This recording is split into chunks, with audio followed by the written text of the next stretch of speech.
할렐루야, 작은 예수교회 이영종 목사입니다. 지난 한 주 동안 잘들 계셨습니까? 이제 제가 기도함으로 영상 예배 및 설교를 시작하도록 하겠습니다. 고마우신 아버지 하나님, 이 시간에 하나님의 말씀을 듣기를 원합니다. 말씀을 전하는 저에게도 은혜를 주시며 말씀을 듣는 성도님들에게도 하나님 은혜를 내려주셔서 이 영상을 통하여 은혜가 있게 하여 주시옵소서. 예수님의 이름으로 기도하였습니다. 아멘. 오늘은 출애굽기 20장 22절로 26절까지의 말씀이 되겠습니다. 제가 봉독하도록 하겠습니다. 출애굽기 20장 22절. 여호와께서 모세에게 이르시되 너는 이스라엘 자손에게 이같이 이르라. 내가 하늘로부터 너에게 말하는 것을 너희가 스스로 보았으니 너희는 나를 비교서 은으로나 금으로나 너희를 위하여 신상을 만들지 말고 내게 토단을 쌓고 그 위에 내 양과 소로 내 번제와 화목제를 드리라. 내가 내 이름을 기념하게 하는 모든 곳에서 내게 임하여 복을 주리라. 내가 내게 돌로 제단을 쌓거든 다듬은 돌로 쌓지 말라. 내가 정으로 그것을 쪼면 부정하게 함이니라. 너는 층계로 내 제단에 오르지 말라. 내 하차가 그 위에서 드러날까 함이니라. 아멘. 이스라엘 민족이 시내산에서 하나님의 놀라운 임재를 경험하게 됩니다. 자기들을 400년 동안의 종로로 탄 그 상황에서 자기들을 건져주신 그 고마우신 하나님, 너무나 그 하나님이 고맙고 만나고 싶고, 그런데 이제 그 하나님을 만난 그 자리에서 하나님께서 십계명에 관한 말씀을 하십니다. 사실 저도 이 십계명에 관한 내용은 그저 막연하게 그냥 알고 있었던 그런 내용들이었습니다. 그러나 감사하게도 하나님께서 이 설교를 준비하면서 이 십계명을 받는 이스라엘 민족의 이 마음에 대해서 생각하게 도와주셨습니다. 사실 이스라엘 민족은 하나님을 만나기 전에는 단 막연히 자기 조상들이 믿었던 하나님, 그 자기들을 도와줄 수 있는 하나님으로 그렇게 생각을 하고 있었습니다. 동시에 당시 현대의 그들 시대의 풍요와 부요와 또 이 세상에서의 영광을 도와줄 수 있다고 믿는 그 애굽의 신들도 같이 섬겼던 거예요. 그래서 이제 나중에 현대의 이스라엘 지역의 그 유적을 파보면 여호와를 섬겼던 그런 기록과 그 다음에 우상을 섬겼던 그런 모습들이 동시에 발굴이 됩니다. 하나님도 섬기고 또 이집트의 신을 섬기고 있었던 거예요. 그리고 그들은 또한 그 이집트의 풍속을 쫓고 있었어요. 그래서 이 하나님도 믿으면 좋을 것 같고 또 이집트의 신을 믿으면 좋을 것 같고, 우리가 이제 우스갯소리지만 어떤 사람이 어려움을 당하니까 다 부르죠. 하나님도 부르고 또 석가모니도 부르고 또 마호메트도 부르고 또 뭐 집에 있는 귀신도 부르고 다 부르는 거예요. 뭐 할 수 있으면 모든 귀신을 불러서 좀 복을 달라고 그렇게 요청을 하는 그런 우스개 그 모습들이 가끔 영화에서 등장하는 것을 봅니다. 이스라엘 민족 입장에서도 복을 주는 거라면 어떤 신이든 그들은 받아들일 준비가 있었던 거예요. 복을 위해서라면 어떤 신이든 상관이 없었던 것이죠. 또한 그들은 이집트 생활을 하면서 이집트에 있었던 일반적인 그런 문화를 쫓았습니다. 다른 사람 자기 입장을 보호하기 위해서 쉽게 거짓말을 했고, 그 다음에 필요하면은 사람을 죽이기도 했고, 또 어떤 그런 불륜을 저지르기도 했고, 또 그 당시에 힘이 없는 노인들은 무시했던 그런 것들은, 그 시대에 아무런 생산성이 없었던 노인들은, 부모들은 그냥 버리거나 방치했던 것이 그 이집트 문화의 일반적인 모습이었던 거예요. 이스라엘 민족은 그냥 그 시대의 흐름에 따라서 자기들도 자연스럽게 그 가치관을 쫓아서 살아가고 있었던 거예요. 무려 400년 동안. 그런데 하나님께서는 시내산에서 이 10계명을 말씀하시면서 그들이 죄라고 생각하지 않았던 그냥 인생을 살아가기 위해서 필요한라고 여겼던 그것들에 대해서 하나씩 하나씩 죄라고 말씀하십니다. 처음에는 하나님을 만나는 게 좋았고 자기들을 죄된 이 종된 상태에서 구원해 준 게 감사해서 하나님의 음성을 들었는데 그 하나님 입에서 나오는 그 한 가지의 계명을 들을 때 그들의 마음은 어떻겠습니까? 성도 여러분도 비슷한 경험을 하신 적이 있을지 모릅니다. 저희 이용준 목사도 비슷한 경험을 한 적이 있습니다.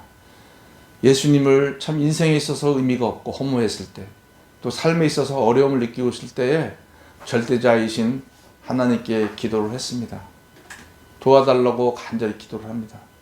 그랬을 때에 참 하나님께서 이 모양 저 모양으로 우리 모두에게 다 나타나셔서 정말 사랑의 하나님, 고마우신 하나님으로 우리 입에서 고백을 하게 되고 그 하나님께서 우리를 죄를 위해서 우리 죄를 구원해 주시기 위해서 보내주신 그 은혜의 예수님을 우리가 알게 되고 그 예수님을 우리 마음의 구주로 영접하게 됩니다. 그러면서 얼마나 우리를 구원해 주신 하나님께 감사와 감격의 눈물을 흘렸는지요. 아마 다들 그런 경험들이 있으실 것입니다.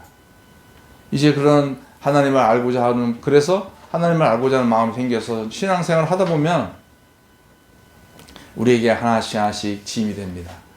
하나님을 알아가기 위해서 우리가 보니까 성경에 죄를 지으면 안 되는 거예요. 또 그뿐 아니라 해야 할 일도 생기는 거예요. 그랬을 때 어떤 마음이 듭니까? 우리 마음에 짐이 됩니다.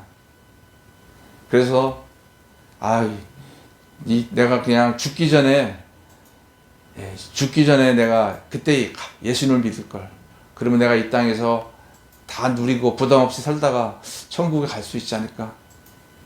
그런 참 생각을 하는 사람도 있습니다. 그래서 제가 과거에 이 젊은 시절 때 나이 드신 분과 대화를 하면서 예수님을 믿을 것을 권하자 자기는 죽을 쯤 돼서 믿을 거라고 그렇게 이야기를 합니다. 왜냐하면 성경에 하지 말라고 하니까 하도 못 많으니까.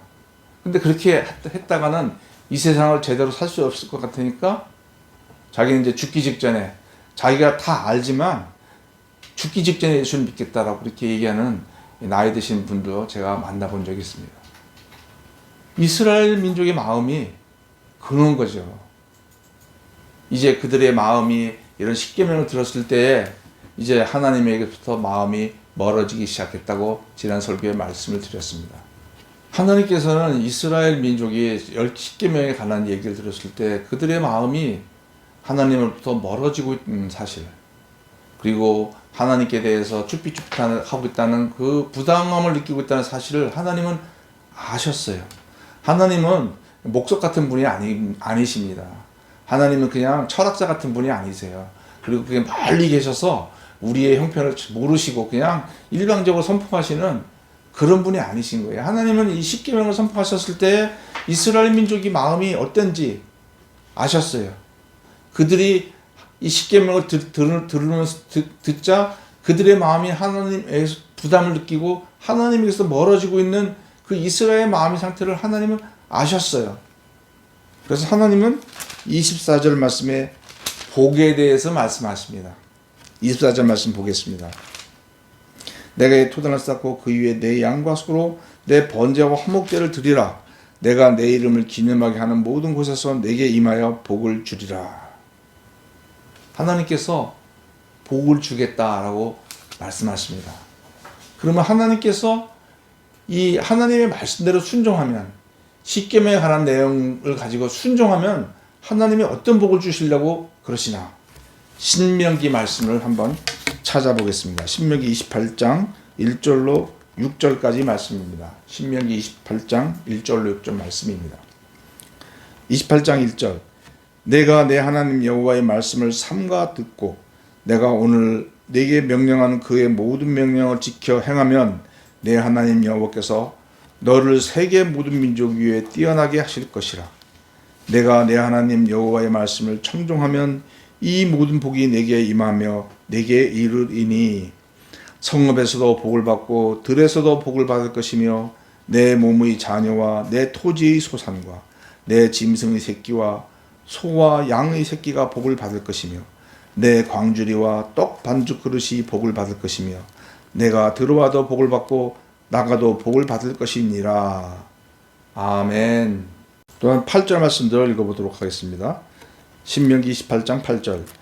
여호와께서 명령하사 내 창고와 내 손으로 하는 모든 일에 복을 내리시고 내 하나님 여호와께서 내게 주시는 땅에서 내게 복을 주실 것이며 11절 12절 말씀 보겠습니다. 여호와께서 내게 주리라고 내 조상들에게 맹세하신 땅에서 내게 복을 주사 내 몸의 소생과 가죽의 새끼와 토지의 손살을 많게 하시며 12절 여호와께서 너를 위하여 하늘의 아름다운 복을 여시사 내 땅에 때를 따라 비를 내리시고 내 손으로 하는 모든 일에 복을 주시리니 내가 많은 민족에게 꾸어줄지라도 너는 꾸지 아니할 것이라. 성도 여러분, 이 신명기 28장에 있는 내용을 이 설교 말씀 다음에 다시 한번 잔잔히 읽어보시기 바랍니다. 정말로 이 놀라운 복이 아닙니까? 성도 여러분이 바라는 이 땅에서 복이 무엇입니까? 우리는 육신을 입고 있기 때문에 이 땅에서 우리가 어렵게 살면은 우리가 참 하나님을 섬기기가 어렵습니다. 하나님께서 우리에게 주시고자 하는 이 복의 내용이 무엇입니까? 우리가 잘 돼요. 그리고 내 자녀가 잘 되고요.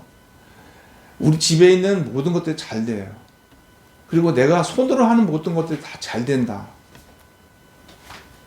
성도 여러분, 정말로 이런 복이 우리에게 필요하지 않습니까? 내 마음에 있는 소원들이 다 이루어지는 그런 복. 사람들이 이런 복을 받기 위해서 이 모양 저 모양으로 애를 쓰죠. 그러나 신명기 28장 12절에 하나님께서 너를 위하여 하늘의 아름다운 복을 여시사. 내가 아무리 복을 바라도요, 하나님께서 하늘을 여시고 그 축복의 복을 열지 않으시면 우리가 복을 받을 수 없다는 것을 성경은 말씀하고 있습니다. 그런데 하나님의 말씀에 순종하면 하나님께서 하늘문을 여시고 우리에게 복을 주시겠다. 이런 놀라운 약속을 하고 계신 겁니다. 성도 여러분, 우리가 올해에는 이런 하나님의 놀라운 복을 경험하여 보고 싶지 않습니까? 그러려면 먼저 하나님께 우리가 마음을 열어야 돼요. 그리고 하나님께 나아가야 되는 줄 압니다. 저희 이영종 목사도 사실 이런 복에 관한 설교를 하는 것을 별로 좋아하지 않습니다. 신약 성경에서 예수님께서 우리에게 보여주신 것은 이 땅의 복을 구하지 말고 하늘의 복을 구하라고 강조해서 말씀하셨기 때문에 저도 예수님을 따라서 가는 그런 작은 예수가 되고자 하는 마음 가운데 그런 이 땅에서의 복을 별로 강조하지 않습니다. 그러나 사실은 우리에게는 복이 필요합니다. 그래서 예수 그리스도께서도 너희는 먼저 그의 나라와 그의 일을 구하라. 그리하면 이 모든 것을 너에게 더하여 주시겠다라고 말씀을 하십니다. 구약에 있는 그 이 출애굽기에 나와 있는 십계명의 내용하고 같은 거죠. 성도 여러분들도 올해에는 하나님을 사랑하고 하나님의 말씀에 순종함으로 말미암아 하늘로부터 이 놀라운 복이 정말 여러분이 하시는 사업과 여러분의 가정과 여러분의 자손들에게 정말 넘치는 복이 있기를 축원합니다. 이제 25절 말씀 보겠습니다. 내가 네게 돌로 제단을 쌓거든 다듬은 돌로 하지 말라. 내가 정으로 그것을 쪼면 부정하게 합니다. 이제 하나님께서는 먼저는 처음에 제단을 쌓으려면 흙으로 쌓아라. 그래서 이 흙으로 제단을 쌓고 그 위에서 제사를 지내라고 말씀하고 있습니다. 왜 그러셨습니까? 하나님께서는 우리가 그 주객이 전도되는 거, 바뀌는 것을 원치 않으신 거예요. 처음에는 우리가 신앙생활을 하고 감사한 마음으로 신앙생활을 합니다. 그러나 하다 보면 이제는 그 원래 하나님께 대한 첫사랑은 사라지고 신앙 행위만 남는 거예요. 그래서 교회에 갔냐 안 갔냐, 헌금했냐 안 했냐, 뭐 기도했냐 안 했냐, 말씀 받냐 안 받냐. 왜 말씀을 봅니까? 왜 기도를 합니까? 왜 헌금을 합니까? 그 어느새 우리가 시간이 지나다 보면 그 본질은 사라지고 껍데기만 남는 거예요.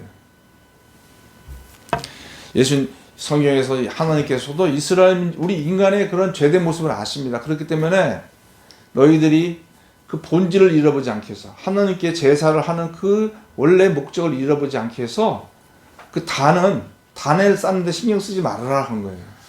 그러나 사람은 그렇지 않습니다. 처음에는 사람들이 이제 소그룹을 하죠. 소그룹을 이제 가정마다 이렇게 돌아가면서 이제 구역 예배를 합니다. 근데 항상 지침이 있죠. 모임을 위한 거니까 모일 때 그냥 간단한 다과만 내놓으세요.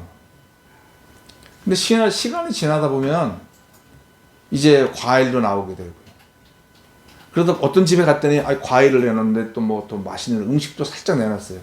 그럼 그 다음 집에 가면 그거보단 또 우리는 마음에 경쟁심이 생겨서 더 풍성한 걸 내놓습니다. 그러다 보면 이제 음식이 나오게 되고요. 그러다 보면은 이제 모임을 갖는 게 부담이 됩니다. 왜냐하면은 원래 모임을 갖는 그 모임을 갖는 것이 서로 나누고 기도해 주려고 그러는데 이제는 모임을 갖기 위해서 더 관심을 갖는 것은 어떻게 하면 사람을 대접을 잘할까.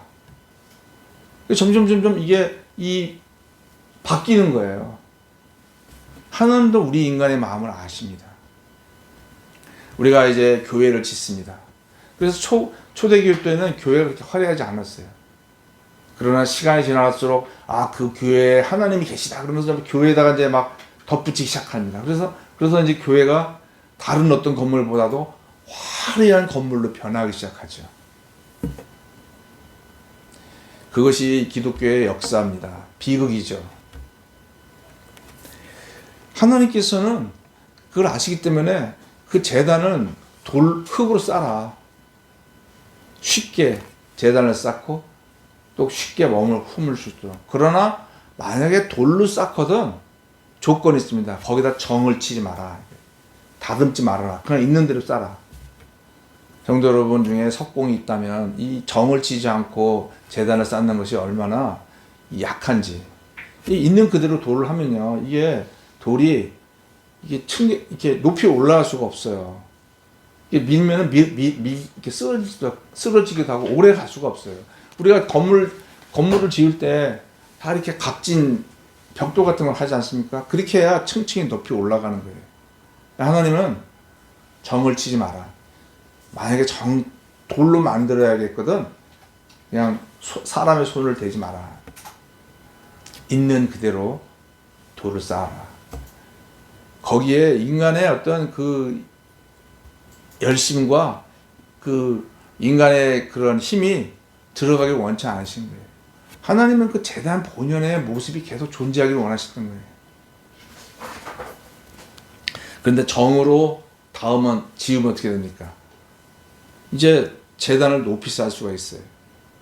제단을 높이 쌓아야 뭔가 거룩해 보이고 뭔가 하나님께 좀 더 하늘에 가깝게 올라가서 하나님께 제사를 드려야 하나님 기쁘시게 할 것 같고 점점 인간의 어떤 생각들이 계속 거기에 누적이 되면서 그래야만 하나님께 더 하나님을 높일 것 같고 하나님을 기쁘시게 해드릴 것 같고 하나님의 말씀은 사라지고 인간의 생각들이 쌓이기 시작합니다. 그래서 26절에 보면은 너는 층계로 그 제단에 오르지 말라. 층계가 있는 제단을 만들지 말라는 거예요. 그냥 얕은 제단을 만들려고 하는 거예요. 성도 여러분, 우리가 하나님께 대한 생각이 복잡하고 교회에 대한 생각이 복잡하십니까? 성경에서 말하는 대로 돌아간다면 하나님은 건물을 원하시는 게 아닙니다. 하나님은 우리의 노력을 원하시는 게 아니에요.